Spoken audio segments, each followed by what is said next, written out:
दोस्तों, कहानी सुनने से पहले आप लोगों से निवेदन है, आप लोग कहानी सुनने के बाद चैनल को सब्सक्राइब नहीं करते हैं। कहानी सुनने से पहले प्लीज़ हमारे वीडियो और चैनल को सब्सक्राइब ज़रूर करें। किचन में खड़ा होकर खाना बनाते बनाते अलका की कमर दुखने लगी, पर वे क्या करे, इतने मेहमान जो आ रहे थे। बहू की पहली दिवाली है, कल तक उसे उपहार लेकर मायके जाना था, पर अचानक बहू की माँ का फ़ोन आ गया कि लंदन से उनका छोटा भाई और भाभी आए हुए हैं। वे शादी पर नहीं आ सके थे, इसलिए वे आप सबसे मिलना चाहते हैं। उन्हीं के साथ बहू के तीनों भाई भाभियों भी अपने बच्चों के साथ आ रहे हैं। कुकर की सीटी बजते ही अलका ने गैस बंद कर दी और ड्राइंग रूम में आ गई। बहू आराम से बैठकर गिफ्ट पैक कर रही थी। अरे मम्मी देखो ना, मैं अपने भाई भाभियों के लिए गिफ्ट लाई हूँ, बस पैक कर रही हूँ। आपको दिखाना चाहती थी पर जल्दी है, वे लोग आने वाले हैं, इसलिए पैक कर दिए। बहू ने कुछ पैक किए गिफ्ट की तरफ इशारा करते हुए कहा। तभी अलका जी का बेटा घर में दाखिल हुआ और अपनी पत्नी से बोला, शिल्पी एक कप चाय बना लाओ, आज ऑफिस में काफ़ी थक गया हूँ। अरे आप देख नहीं रहे हैं कि मैं गिफ्ट पैक कर रही हूँ? माँ, आप ही बना दीजिए ना चाय, मुझे अभी तैयारी भी होना है। मेरी छोटी भाभी बहुत फैशनेबल है, मुझे उनकी टक्कर का तैयार होना है। इतना कहकर शिल्पी अपने गिफ्ट पैक करने में लग गई। शाम को अलका जी के ड्राइंग रूम में करीब 10-12 लोग बैठे हुए थे। उनमें बहू के तीनों भाई, उनकी बीवियां, बहू के मम्मी पापा, भाई के बच्चे और उन सबके बीच मेहमानों की तरह उनकी बहू शिल्पी बैठी थी। अलका ने इशारे से बहू को बुलाया और रसोई घर में ले जाकर कहा, शिल्पी सबके लिए चाय बना दे, तब तक मैं पकौड़े तल लेती हूँ। क्या मम्मी, मायके से परिवार के सारे लोग आए हैं और आप कह रही हैं कि मैं उनके साथ ना बैठकर यहाँ रसोई में काम करूँ? मैं तो कब से कह रही हूँ कि आप एक नौकर रख लो, पर आप हैं कि बस मुझसे कुछ मत करने को कहिए। मेरे घर वाले मुझसे मिलने आए हैं, अगर मैं यहाँ किचन में लगी रहूँगी तो उनके आने का क्या फ़ायदा। इतना कहकर शिल्पी किचन से बाहर निकल गई और अलका किचन में अकेली रह गई। उन्होंने शांत रहकर काम करना ही उचित समझा। अलका जी ने जैसे तैसे चाय और पकौड़े बनाकर बाहर रख दिए और वापस रसोई घर में खाना गर्म करने चली गई। बाहर से ठहाकों की आवाज़ें जब जब उनके कानों में पड़ती, उनका मन जल जाता।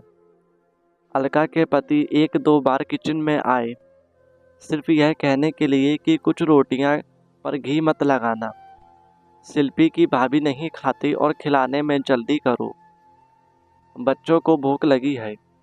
अलका जी का खूब तब और जल गया जब जाते जाते शिल्पी की मम्मी ने उनसे यह कहा, क्या बहन जी, आप तो हमारे साथ जरा भी नहीं बैठी, कोई नाराजगी है क्या? सबके जाने के बाद शिल्पी तो तुरंत सोने चली गई और वे रसोई संभालने में लग गई। अगले दिन अलका जी का मन हुआ कि वे पति और बेटे से बीती शाम की स्थिति पर चर्चा करें, पर दोनों ही जल्दी ऑफिस चले गए। 2 दिन बाद फिर शिल्पी की एक नई भाभी आ गई और उसको अपने साथ शॉपिंग पर ले गई। शादी के बाद से यह सिलसिला अनवरत चल रहा था। कभी किसी का जन्मदिन, कभी किसी की शादी की सालगिरह, कभी कुछ तो कभी कुछ। शिल्पी के घर वालों का काफ़ी आना जाना था, जिससे वे तंग आ चुकी थीं। एक दिन मौका पाकर उन्होंने अपने पति से इस बारे में बात की। सुनो जी, शिल्पी ना तो अपने घर की जिम्मेदारी संभालती है और ना ही राजीव का ख्याल रखती है। मैं चाहती हूँ कि उसका अपने मायके आना जाना कुछ कम हो। शादी को साल होने जा रहा है और बहू आज भी महीने में 15 दिन अपने मायके में रहती है और बाकी के दिन उसके घर का कोई ना कोई यहाँ आ जाता है। सारा सारा दिन फ़ोन पर कभी अपनी मम्मी से, कभी भाभी तो कभी किसी सहेली से बात करती रहती है। देखो अलका, तुमको ही शौक था कि तुम्हारी बहू भरे पूरे परिवार की हो, दिखने में ऐश्वर्या राय हो। तुमने खुद ही तो शिल्पी को पसंद किया था। कितनी लड़कियां नापसंद करने के बाद अब तुम घर के मामले में हम मर्दों को ना ही डालो तो अच्छा है। अलका जी सोचने लगी कि इनकी बात भी सही है। मैंने कम से कम 25 लड़कियों को देखने के बाद अपने बेटे के लिए शिल्पी को चुना था। तभी पति की बातों से अलका की तंद्रा टूटी। वह कह रहे थे, अलका तुम कितने दिनों से कहीं बाहर नहीं गई। ऐसा करो, तुम अपनी बहन के घर हो आओ, तुम्हारा मन अच्छा हो जाएगा। अपनी बहन से मिलकर अपना दिल हल्का करने की सोच से ही अलका खुश हो गई। अगले दिन ही वे तैयार होकर अपनी बहन से मिलने चली गई, जो पास में ही रहती थी। पर बहन के घर पर ताला लगा देखकर उनका मन बुझ गया। तभी बहन की एक पड़ोसिन ने उन्हें पहचान लिया और बोली, अरे आप अलका जी हैं ना, मंजू जी की बहन जी हैं। हाँ, आपको पता है मैं मंजू कहाँ गई है? मंजू जी पास के बाजार तक गई हैं। आप आइए ना। नहीं नहीं, मैं यहीं बैठकर इंतजार कर लेती हूँ, अलका ने संकोच से कहा। अरे नहीं अलका जी, आप अंदर आकर इंतजार कर लीजिए, वे आती ही होंगी। उनके बहुत आग्रह पर अलका जी उनके घर चली गईं। आपकी तस्वीर मैंने मंजू जी के घर पर देखी थी, आइए ना रुचि, जरा पानी ले आना। उन्होंने आवाज़ लगाई। अंदर से एक बहुत ही प्यारी सी लड़की बाहर आई। बेटा देखो, ये अलका जी हैं, मंजू जी की बहन। इतना सुनते ही उस लड़की ने उनके पैर छुए लिए। अलका ने उसे मन से आशीर्वाद दिया तो मंजू की पड़ोसिन बोली, यह मेरी बहू है, अलका जी बहुत प्यारी बच्ची है। मम्मी जी मैं चाय रखती हूँ। इतना कहकर वह अंदर चली गई। अलका ने एक नज़र घुमाई। इतने सलीके से हर चीज़ रखी हुई थी कि देखकर उनका मन खुश हो गया। कितनी संस्कारी बहू है इनकी, और एक शिल्पी है। बहन जी, मंजू दीदी आपकी बहुत तारीफ करती हैं। मेरा ध्यान मंजू की पड़ोसिन पर चला गया। इतने में उनकी बहू चाय बिस्कुट के साथ पकौड़े भी बनाकर ले आई और बोली, लीजिए आंटी जी। हाँ बेटा। तभी फ़ोन की घंटी बज गई। पड़ोसिन की बहू ने फ़ोन उठाया और बात करने के बाद अपनी सास से बोली, मम्मी, दीदी का फ़ोन था, शाम को हम सबको खाने पर बुलाया है, पर मैंने कह दिया कि आप सब यहाँ बहुत दिनों से नहीं आए हैं। आप और जीजा जी आज शाम खाने पर आ जाओ, ठीक है ना? हाँ बेटा, बिल्कुल ठीक है। बहू किचन में चली गई तो मंजू की पड़ोसिन मुझसे बोली, पूजा मेरी बेटी है, रुचि और उसमें बहुत प्यार है। अच्छा है बहन जी, नहीं तो आजकल की लड़कियां बस अपने रिश्तेदारों को ही पूछती हैं। अलका ने यह कहकर अपने मन को थोड़ा सा हल्का करना चाहा। बिल्कुल ठीक कहा बहन जी, पर मेरी बहू अपने माता पिता की अकेली संतान है, एकदम सरल और समझदार। इसके यहाँ के ही रिश्तों को अपना बना लिया है। अभी शादी को 5 महीने ही हुए हैं, पर पूरा घर संभाल लिया है। बे गर्व से बोली, बहुत अच्छा है बहन जी। अलका ने थोड़ा सहज होकर कहा, अकेली लड़की है तो अपने माता पिता के घर भी बहुत जाती होगी। बे अकेले जो है नहीं जी, बहू तो शादी के बाद सिर्फ एक बार ही मायके गई है, वह भी कुछ घंटे के लिए।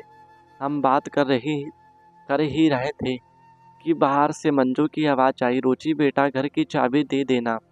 मंजू जी की आवाज़ सुनकर रुचि किचन से निकली और उनको अंदर ले गई। रुचि ने खाने के लिए रुकने की बहुत जिद की, पर दोनों बहनें रुकी नहीं।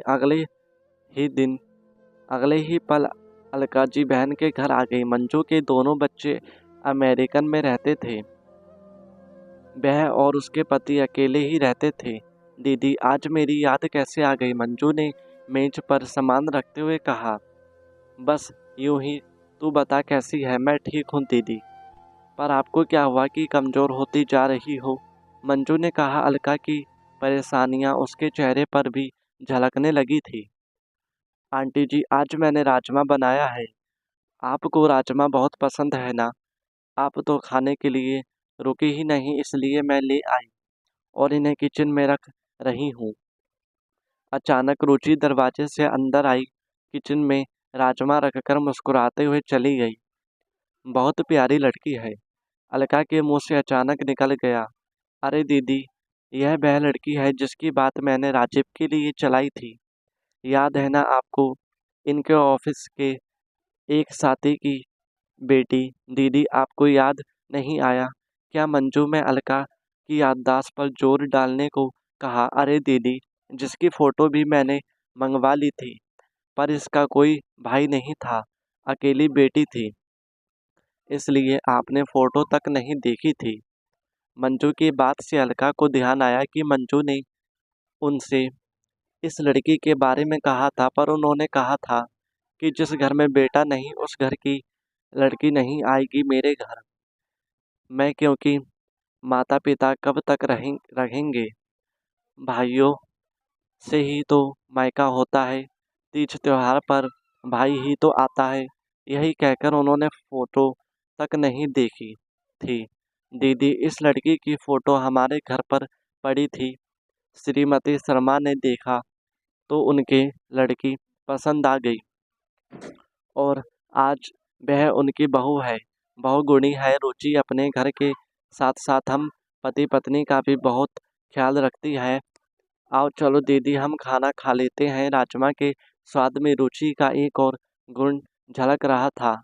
घर वापस आते समय अलका जी को अपनी गलती का एहसास हो रहा था कि लड़की के गुणों को अनदेखा करके उन्होंने भाई ना होने के दज्ञानशून्य विचार को आधार बनाकर रुचि की फोटो तक देखना पसंद नहीं किया। इस एक चूक का पछतावा अब उन्हें ताउम्र भुगतनी होगी। प्लीज़ हमारे चैनल को सब्सक्राइब जरूर करें। धन्यवाद।